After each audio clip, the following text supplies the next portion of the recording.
Today, we're diving deep into a real head-scratcher at the center of global security, the endgame between the United States and Iran. It's one of those situations where things seem to be heading for a massive conflict, and then a single statement flips the whole script, leaving everybody asking, what is really going on?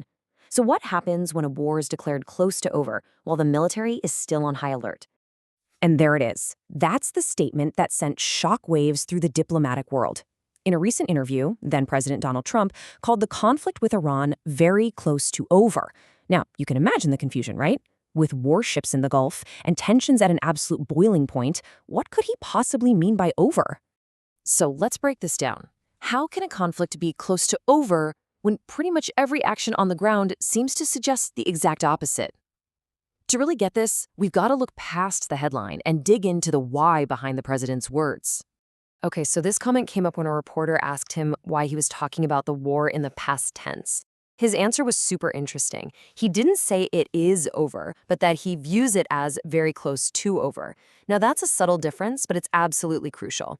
It suggests that from his perspective, a specific outcome he wants is already within reach. So, what was his reasoning? Well, he laid out two main points to back this up. First, he basically claimed mission accomplished, arguing that without the U.S. operation, Iran would already have a nuclear weapon. And second, he said the damage done was so massive that even if the U.S. packed up and left today, Iran would be set back by 2 decades. These are the two pillars of his argument. But here is where the paradox gets really, really deep. Because when you stack up that official language against what's happening militarily and economically, you get two completely different stories.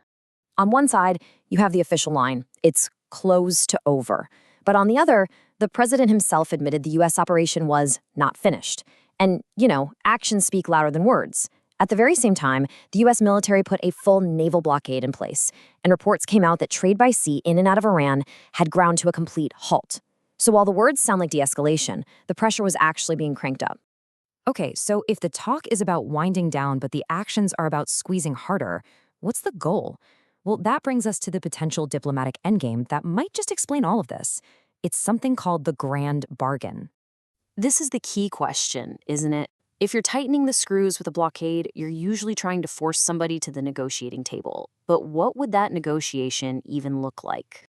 The idea, which was apparently championed by Vice President J.D. Vance, is a huge, comprehensive deal. We're not just talking about tweaking the nuclear program here.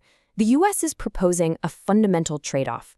Iran gives up its nuclear ambitions, like for good, and in return, it gets a clear path to becoming a thriving, prosperous nation that's fully integrated into the world economy. It's a real all-or-nothing diplomatic play. And listen, this isn't just some theory floating around. Secret talks, led by Vance himself, have already happened in Islamabad. Now, that first round didn't lead to some big breakthrough, but a formal proposal was reportedly shared. And now, Pakistan's prime minister is trying to get a second round of talks on the calendar. So this diplomatic track, it's very much alive and kicking. But just as a diplomatic path starts to look possible, we hit another huge roadblock. It seems the United States and its biggest ally in the region, Israel, have fundamentally different ideas about what a successful endgame even is. I mean, the difference here is stark. It's night and day. The stated U.S. goal is this grand bargain, making a deal with the current Iranian government to change its ways. Israel's goal, it's far more absolute, the complete fall and replacement of that very same regime. These two goals aren't just different, they might be completely incompatible. And that's not just an interpretation. This is a direct statement from an Israeli official making their position crystal clear. For them, the job isn't done until the government in Tehran is gone. And let's be real, you can't sign a grand bargain with a regime you are actively trying to overthrow. So let's try to pull all of these tangled threads together. What we're left with isn't a clear path forward at all. It's a mess of conflicting strategies and statements that make the future incredibly hard to predict. So let's just recap this whole paradox. You've got the president saying the fight is almost finished. At the same time, a naval blockade is strangling Iran's economy. Then there's this high-stakes grand bargain deal being pushed in secret.